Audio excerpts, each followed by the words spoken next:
In June 2026, Netflix released a 10-episode limited series called Teach You a Lesson. Within 3 days of its premiere, it amassed 6.4 million views and secured the #1 spot on the platform's global non-English television chart. The show operates on a stark premise. It depicts an alternate South Korea where traditional classroom discipline has collapsed, leaving educators powerless against severe student misconduct and systemic corruption. To counter this crisis, the government enacts a radical policy, the Educational Rights Protection Bureau, or ERPB. This unit bypasses standard legal frameworks. When conventional administration fails, inspectors step in, using psychological tactics and physical force to dismantle student gangs. By giving state agents the authority to strike back against bullies, the show delivers a highly cathartic, state-sanctioned vigilante fantasy. It offers absolute force as the solution to a complex, real-world educational crisis. Yet, despite its global praise, the series is rooted in toxic and internationally condemned source material. While millions of international viewers celebrate this satisfying action on screen, professional educators in South Korea have organized to reject the series and its messaging. Critics warn that the drama relies on a pedagogy of violence. By resolving deep administrative failures with physical beating, the narrative risks normalizing physical retaliation as a legitimate educational tool. The tension lies between the audience's desire for retributive justice and the teaching professionals' demand for structural legal reform. To understand this, we must deconstruct why its vigilantism is so broadly appealing and how it structurally collapses as a coherent critique of educational policy. The television series originated from a 2020 Neighbor webtoon titled Get Schooled. In 2023, the comic faced severe global backlash. Readers condemned the author's use of racist stereotypes and reactionary gender politics.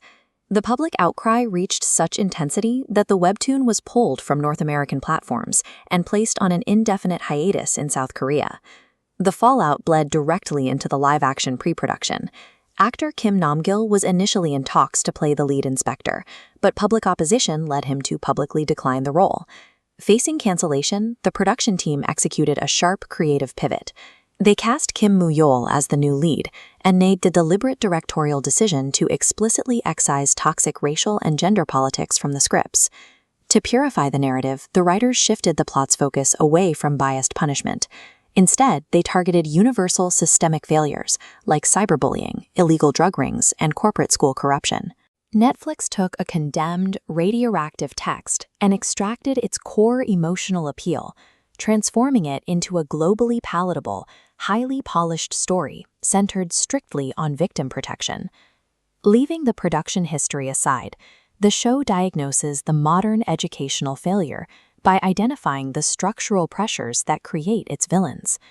The first pressure comes from the top down.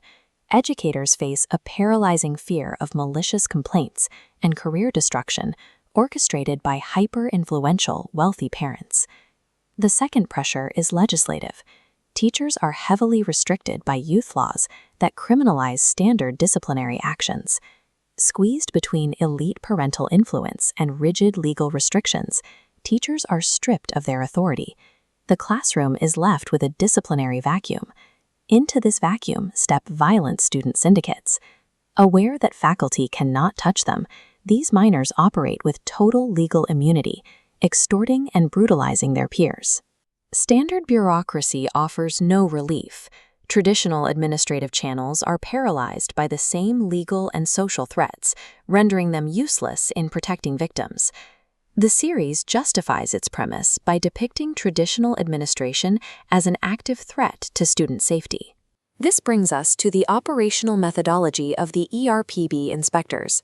Because the legal system protects the abusers, the ERPB agents intentionally and systematically bypass civil rights and juvenile protection laws to get results.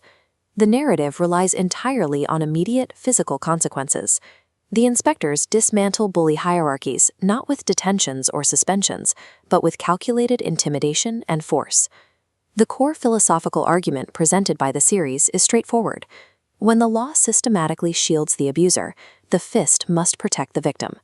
To make this viable, the show introduces the Minister of Education as the Bureau's architect. He acts as the political shield, utilizing his ministerial power to protect his rogue field agents from media and legislative backlash. This fictional morality stands in opposition to the reality of democratic state monopolies on violence, which require strict oversight and due process. Yet, the series successfully weaponizes the audience's frustration with bureaucratic paralysis. It makes a state-sanctioned assault on a minor feel indistinguishable from justice. This exact dynamic drives the polarized reception of the series. General audiences view the show as a deeply satisfying what-if scenario, comparing its cathartic appeal to vigilante dramas like Taxi Driver. But professional educators and teachers' unions have firmly rejected the drama. The Korean Federation of Teachers Associations, or KFTA, issued an official statement criticizing the show's premise. The federation actually agrees with the show's underlying diagnosis, that modern educators are experiencing extreme levels of despair and helplessness in the classroom. This data charts the exact scale of that despair, tracking 438 violations of teachers' rights in a single year. Hidden within these numbers are absurd cases.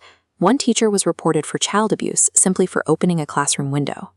While the show accurately diagnoses the pain of educators, the KFTA categorically rejects its violent prescription, demanding robust legal protections instead of fists. If we transition from viewing the ERPB as entertainment and evaluate it as a theoretical policy model, its logical impossibility becomes immediately clear.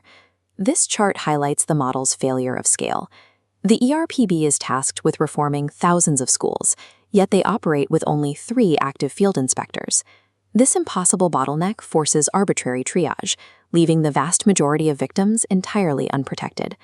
Furthermore, the model completely lacks collaborative sustainability. The agents isolate themselves, bypassing local school boards, community counseling services, and parents entirely. Because the interventions rely solely on the physical threat of the agents, they offer no long-term structural fixes. The moment the inspectors leave, the vacuum returns, and the structures of abuse recreate themselves. Finally, the narrative operates on the naive assumption of absolute state incorruptibility. In any real-world administrative apparatus, granting a rogue agency unchecked physical power over minors without oversight would invite bribery and political exploitation. The ERPB would inevitably transition from a protective force into an instrument of state-sponsored terror. Ultimately, the series functions strictly as an action fable. It is not a coherent blueprint for policy reform. It succeeds because it exists within an insulated, hyper-stylized fictional universe, where the requirements of real-world administrative logic do not apply. But injecting this pedagogy of violence into public policy discourse carries a severe risk. It suggests that complex social rot can simply be punched away. Teach You a Lesson is a highly polished symptom of a deeply broken system. It proves that when bureaucratic institutions fail to protect the vulnerable, the societal desire for immediate retribution is dangerously often mistaken for actual justice.